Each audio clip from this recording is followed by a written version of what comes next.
was westbound on Highway 11 between Cochrane and Kapuskasing, Ontario. It was the end of November. It had gotten dark. The roads had gotten bad. It was snowy. The highway was slippery. The visibility was poor, and I'd seen 4 different tractor trailer rigs in the ditch on their sides in the last 15 minutes before I got into Cap. The shoulders are wide there, so I found a safe place to park on the shoulder near the truck stop. Not the best place to sleep for the night, but certainly the best I could find at the time. There was a knock on the door, and it was an OPP officer.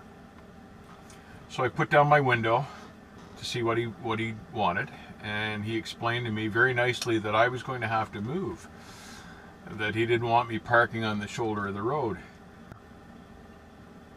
If I pressed the argument any further and refused to move, he was prepared to throw me in jail and tow my truck.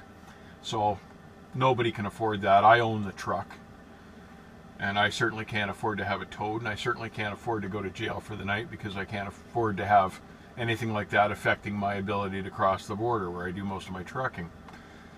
So, frustrated and annoyed, I moved off the shoulder of the road and crossed my fingers, and when I got home, I called the OPP detachment in Kapuskasing. I spoke to the officer in charge up there. I asked him, suppose I had wandered down the road in bad visibility on icy conditions and slipped off the road and rolled over.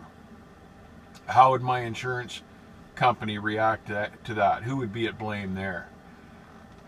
His response was, well, you could always tell them that the OPP told you to move, but at the end of the day, you're the guy driving the truck. You're the guy that put it off the road.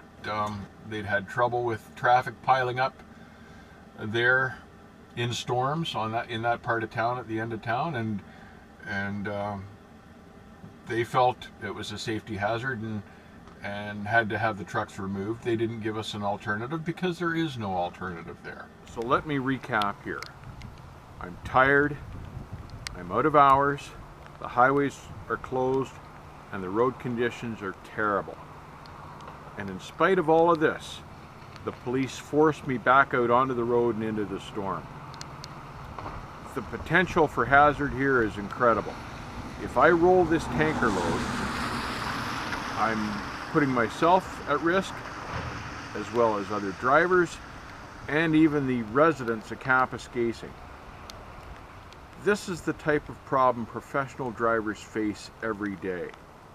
At Smart Trucking, we're a voice for the trucker. We need to band together to prevent situations like this that happen to us as professional drivers every day. If enough of us band together, we're a voice that will be heard and needs to be heard by government. If America wants to continue receiving its goods by truck, they need to start listening when the professional drivers speak.